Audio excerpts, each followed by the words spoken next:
वज़ीर-ए-आज़म शहबाज शरीफ की ज़ेर सदारत कौमी इक़्तिसादी कौंसिल का इजलास जारी है। इजलास में पंजाब, सिंध, खैबर पख्तूनख्वा के वज़राए आला शरीक हैं, जबकि बलोचिस्तान ने बाइकआउट कर दिया है। इजलास में आइंदा माली साल के बजट अहदाफ पर ब्रीफिंग दी जा रही है। इस हवाले से बात करने के लिए हमारे नुमाइंदगान हमारे साथ मौजूद हैं। जावेद हुसैन और मुदस्सिर अली राना हमारे साथ मौजूद हैं। जावेद, सबसे पहले आपकी जानिब पढ़ते हैं, आगाह कीजिएगा कि कौन कौन इस इजलास में शरीक है और बलोचिस्तान की जानिब से क्यों बाइकआउट किया गया है।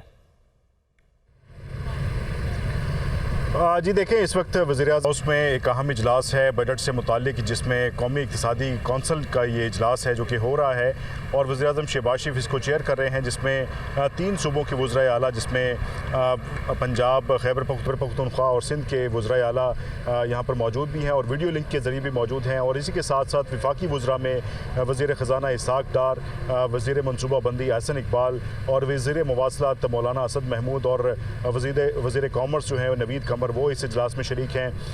जो वज़ीर आला बलोचिस्तान है, उनकी जानिब से आज की NEC के मीटिंग का बाइकआउट किया गया और जिसकी वजह बताई गई है कि वफाक के रवैये पर और जो फ़ंड्स की अदम फराहमी, जो बलोचिस्तान को फ़ंड्स दिए जाने से थे, तकरीबन 10 बिलियन रुपए की अमाउंट बनती है, उस पर एतराज़ उठाया गया था कि वो उनको नहीं दिए गए और वफाक की जानिब से बारहा सूबे की जो दरख्वास्त थी उसको नहीं सुना गया, जिस पर उन्होंने एहतजाजन आज इस इजलास का बाइकआउट किया है और आज वज़ीर आला बलोचिस्तान इस इजलास में शरीक नहीं हुए हैं। इजलास के एजेंडे की बात की जाए तो जो बजट है आइंदा माली साल 2023-24 का, उसके अहदाफ पर आज जो इक़्तिसादी कौंसिल है वो उसकी मंजूरियाँ देगी, जिसमें आइंदा के जो टैक्स रेवेन्यूज़ हैं और इसी के साथ साथ जो तरक्याती बजट है उस हवाले से भी जो अहदाफ हैं उनकी मंजूरियाँ दी जाएंगी, जिसमें बताया जा रहा है ज़राए की जानिब से कि जो वफाकी तरक्याती बजट है वो 1100 अरब रुपये रखे जाने का इम्कान है और इसी तरह से 1659 अरब रुपये जो है वो सूबों की जानिब से तरक्याती बजट के जो मद में जो है वो रखे जाने का इम्कान है, जिसमें जो सूबाई वज़राए आला और जो सीनियर वज़रा हैं सूबों के और सेक्रेटरीज़ हैं वो इस इजलास में ब्रीफिंग देंगे। तफसीली इजलास होगा जिसमें बजट के जो खद्दो खाल हैं उनको आज हतमी शक्ल दी जाएगी और ख़ास तौर पर जो तरक्याती बजट हैं जिसमें अरकान पार्लियामेंट के जो स्कीमें हैं तरक्याती, उनके हवाले से भी जो चीज़ें हैं उनकी मंजूरियाँ भी आज के इजलास में शामिल है, एजेंडे में शामिल है। आपने अपडेट किया, आप हमारे साथ ही मौजूद है। मुदस्सिर, आपकी जानिब बढ़ते हैं, आप भी आगाह कीजिएगा, जो बजट अहदाफ हैं उसके हवाले से आज अहम जो है वो फैसले भी किए जा रहे हैं, अहदाफ भी मुकर्रर किए जा रहे हैं। जी, वज़ीर-ए-आज़म शहबाज शरीफ की ज़ेर सदारत इस वक्त नेशनल इकनॉमिक कौंसिल का इजलास जारी है और वज़ीर ख़ज़ाना इसहाक़ डार वज़ीर-ए-आज़म समेत जो दीगर अरकान हैं उनको आइंदा माली साल 2023-24 के बजट पर ब्रीफिंग दे रहे हैं। अभी तक की जो दस्तावेज़ मौसूल हुए हैं और जो तखमीने आइंदा बजट के लिए तैयार किए गए हैं, ज़राए वज़ारत ख़ज़ाना की जानिब से जो बताया गया है कि आइंदा बजट जो है वो GDP का तकरीबन 7.7% फिस्कल डेफिसिट के साथ पेश किया जाएगा। ये तकरीबन GDP का 6000 अरब रुपए से जायद का बनता है और आइंदा माली साल जो 23-24 का बजट होगा वो 6000 अरब रुपए से जायद के मालियाती खसारा के साथ पेश किया जाएगा। जो दस्तावेज मौसूल हुई हैं और ज़राए वज़ारत ख़ज़ाना की जानिब से बताया जा रहा है कि कर्ज और सूद की अदायगियों के लिए आइंदा माली साल के दौरान बजट में 7300 अरब रुपए खर्च किए जाएंगे। आइंदा बजट में दिफा के लिए 1800 अरब रुपए मुख्तस करने की तजवीज़ है। इससे कबल दिफा के लिए 1700 अरब रुपए मुख्तस किए गए थे, लेकिन दोबारा से ये समरी आई थी जिसमें यह दरख्वास्त की गई थी कि 1950 अरब रुपए दिफा के लिए मुख्तस किए जाएं। अब मुशावरत से ये ज़राए की जानिब से ये बताया जा रहा है कि मुशावरत की गई है और एक नया फिगर दिफा के लिए सामने आया है कि 1800 अरब रुपए अब ये दिफा के लिए मुख्तस किए जाएंगे। इसी तरह जो दस्तावेज़ तैयार की गई हैं और जिन अहदाफ पर आज वज़ीर ख़ज़ाना ब्रीफिंग दे रहे हैं वज़ीर-ए-आज़म को आइंदा बजट के हवाले से, उसमें बताया गया है कि बेनज़ीर इनकम सपोर्ट प्रोग्राम के लिए 430 अरब रुपए मुख्तस किए गए हैं। रवां माली साल के दौरान बजट में 370 अरब रुपए बेनज़ीर इनकम सपोर्ट्स प्रोग्राम के लिए मुख्तस किए गए थे, लेकिन बाद में इसकी एलोकेशन बढ़ाकर मजमूई तौर पर बेनज़ीर इनकम सपोर्ट्स प्रोग्राम का जो हुजम है उसका तकरीबन 400 अरब रुपए तक पहुंच गए थे। आइंदा माली साल के दौरान इसमें 30 अरब रुपए का मजीद एडिशन किया गया है और अब ये रकम मजमूई तौर पर इजाफा किया जा रहा है। मुदस्सिर अली राना, आपने हमें अपडेट किया, आपका बहुत शुक्रिया। अहम खबर शामिल करें, ओपन मार्केट में डॉलर 1 रुपया सस्ता हुआ है। ओपन मार्केट में डॉलर 307 रुपए पर ट्रेड किया जा रहा है। ओपन मार्केट में डॉलर 1 रुपया सस्ता हुआ, जिसके बाद ओपन मार्केट में डॉलर 307 रुपए पर पहुंच चुका है। हमने देखा कि कल एक बड़ा इजाफा हुआ ओपन मार्केट में डॉलर के रेट में, डॉलर की कीमत में, और आज 1 रुपये की कमी हुई है। तारिक गौरी हमारे साथ मौजूद हैं। तारिक, कल बहुत ज़्यादा इजाफा हुआ और आज 1 रुपये की कमी हुई है ओपन मार्केट में डॉलर के रेट में।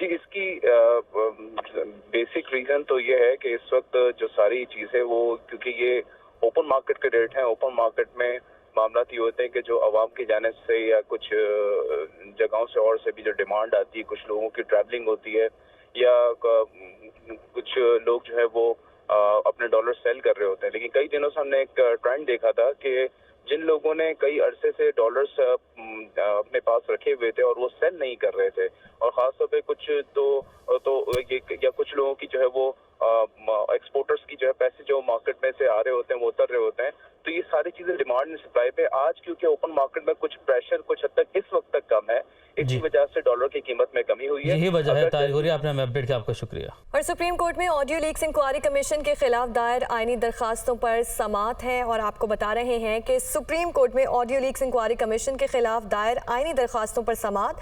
अदालत ने गुज़श्ता समाअत में ऑडियो लीक्स कमीशन के खिलाफ हुक्म इम्तना में तौसी की थी। आमिर सईद अब्बासी हमारे साथ मौजूद हैं। आमिर, अपडेट कीजिएगा इस समाअत के हवाले से।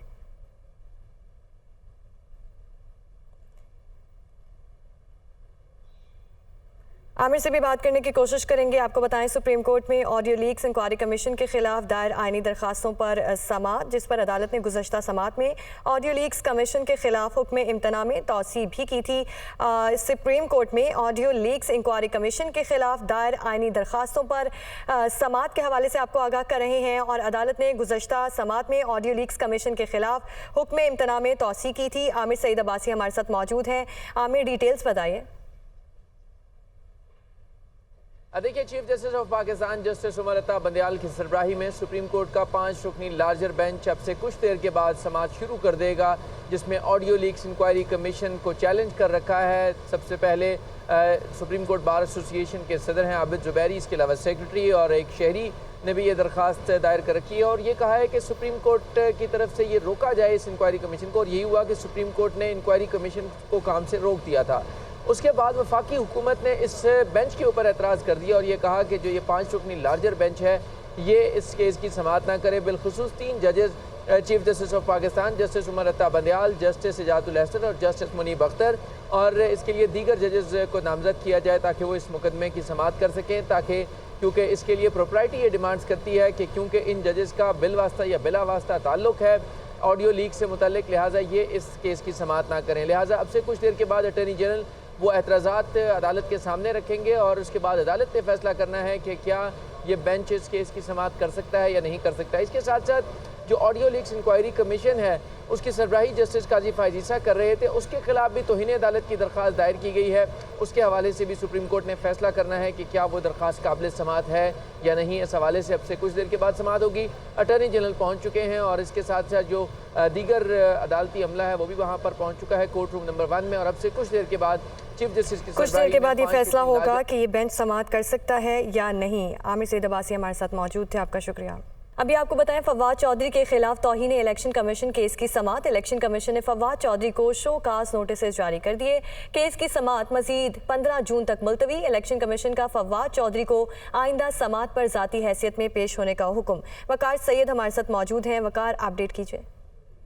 जी बिल्कुल, जो साबिक पीटीए के रहनुमा है फवाद चौधरी, उनके खिलाफ तौहीन इलेक्शन कमीशन का एक केस था। चीफ इलेक्शन कमिश्नर की सरबराही में 5 रुकनी जो कमीशन था उससे समाअत की, जिसमें जो उनके वकील थे फैसल चौधरी वो भी पेश ना हुए और इसके बाद समाअत में एक वक्फा लिया गया। लेकिन तमाम वक्फे के बाद जो है पेश ना होने पर जो चीफ इलेक्शन कमिश्नर है उनकी जानिब से कहा गया कि जो उनके फवाद चौधरी है उनको बाकायदा तौर पर जो है वो शो काज नोटिस जारी किया जाए, क्योंकि इनको बार बार जो है वो तलब किया जाता है, ना तो ये खुद पेश हो रहे ना इनके वकील जो है वो इसमें आ रहे हैं। तो इलेक्शन कमीशन ने इस जमन में फवाद चौधरी को एक शो काज नोटिस वो जारी किया गया, जिसके मुताबिक फवाद चौधरी को आइंदा समाअत होगी जो 15 जून को होगी उसमें जाती हैसियत में खुद जो है पेश होंगे। फवाद चौधरी के खिलाफ केस की मजीद समाअत 15 जून तक मुलतवी कर दी है। वकार सैयद हमारे साथ मौजूद थे, आपका शुक्रिया।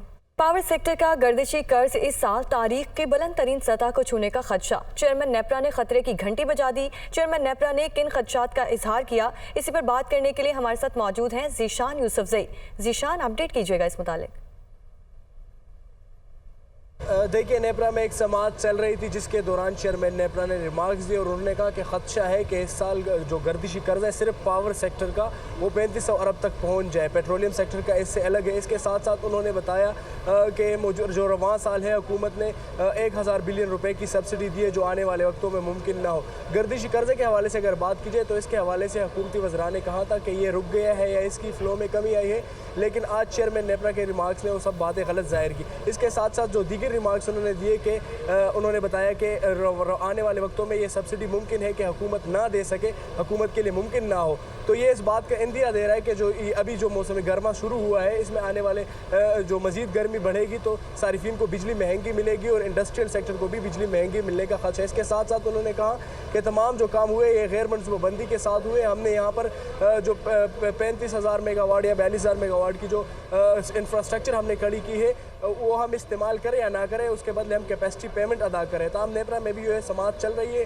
कोल्ड स्टोरेज के फिक्स प्राइस और टैरिफ के हवाले से चेयरमैन नेपरा जो है वो सारिफिन को सुन रहे हैं और उनके मसाइल को हल करने की कोशिश कर रहे हैं। जी ठीक है। जीशान यूसुफ ज़ई हमारे साथ मौजूद थे, आपका शुक्रिया। आइंदा बजट में पेट्रोलियम सेक्टर के लिए 53.6 अरब रुपए की सब्सिडी की तजवीज़, घरेलू सार्फिन को RLNG फराहम करने के लिए 30 अरब रुपए की सब्सिडी की तजवीज़। बजट में पाक अरब पाइपलाइन के लिए 5 अरब रुपए की सब्सिडी की तजवीज़। नया पाकिस्तान हाउसिंग के लिए 50 करोड़ रुपए की सब्सिडी मुख्तस दस्तावेज ये सामने आई हैं। PSO के प्राइस डिफरेंशियल क्लेम के लिए 11 अरब रुपए की सब्सिडी की तजवीज़ है। मुदस्सिर अली राना हमारे साथ मौजूद हैं। मुदस्सिर, बताएगा क्या तजावीज़ आ रही हैं? जी, आइंदा माली साल 2023-24 के बजट में मजमूई तौर पर 1300 के लगभग की 1300 अरब रुपए की लगभग सब्सिडीज दी जाएंगी, जिसमें से पावर सेक्टर को 975 अरब रुपए से ज़ायद की सब्सिडी दी जाएगी। और जो दस्तावेज़ मौसूल हुई हैं उसके मुताबिक आइंदा बजट में पेट्रोलियम सेक्टर के लिए 53 अरब रुपए से ज़ायद की सब्सिडीज मुख्तस करने की तजवीज़ की गई है। इसके अलावा घरेलू सार्फिन को RLNG फ्राहम करने के लिए 30 अरब रुपए की सब्सिडी फ्राहम की जाएगी।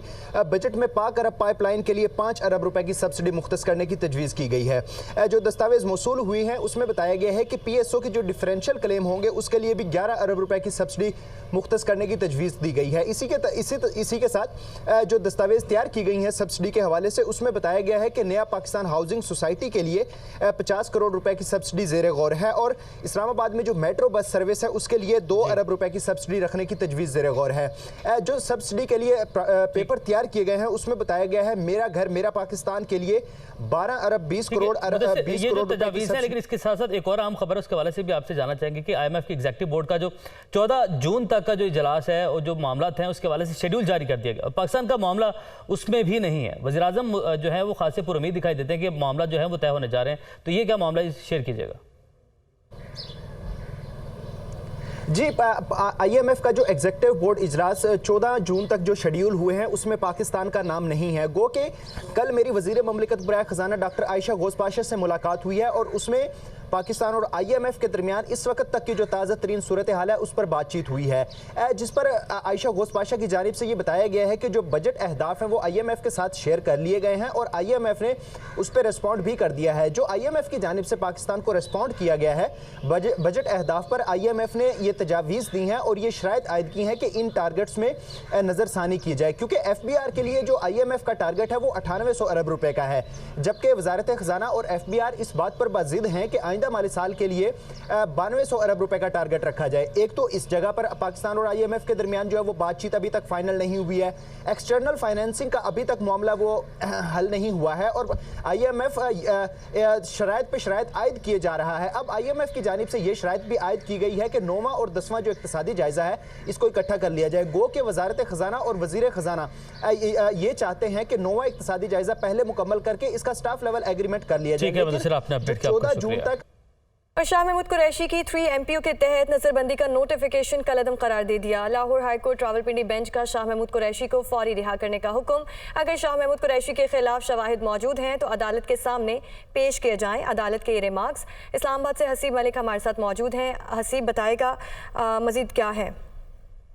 देखें, ये लाहौर हाईकोर्ट रावलपिंडी बेंच के अंदर साबिक वजीर खारजा शाह महमूद कुरैशी की 3 MPO के तहत नजरबंदी के खिलाफ दायर दरखास्त के ऊपर समाअत हुई है और समाअत लाहौर हाईकोर्ट रावलपिंडी बेंच के जस्टिस चौधरी अब्दुल अजीज ने समाअत की है। अदालत ने शाह महमूद कुरैशी की 3 MPO के तहत नजरबंदी का नोटिफिकेशन को कलअदम करार दे दिया है और लाहौर हाईकोर्ट रावलपिंडी बेंच की जानिब से शाह महमूद कुरैशी को फौरी रिहा करने का हुक्म दिया है। अदालत में शाह महमूद कुरैशी की जानिब से वकील फायजा असद और तैमूर मलिक अदालत में पेश हुए थे, जबकि सरकारी वकील अदालत में पेश हुए और उनकी जानिब से मौक़िफ़ इख्तियार किया गया था। ठीक है, हसीब मलिक हमारे साथ इस्लामाबाद से मौजूद थे, आपका शुक्रिया।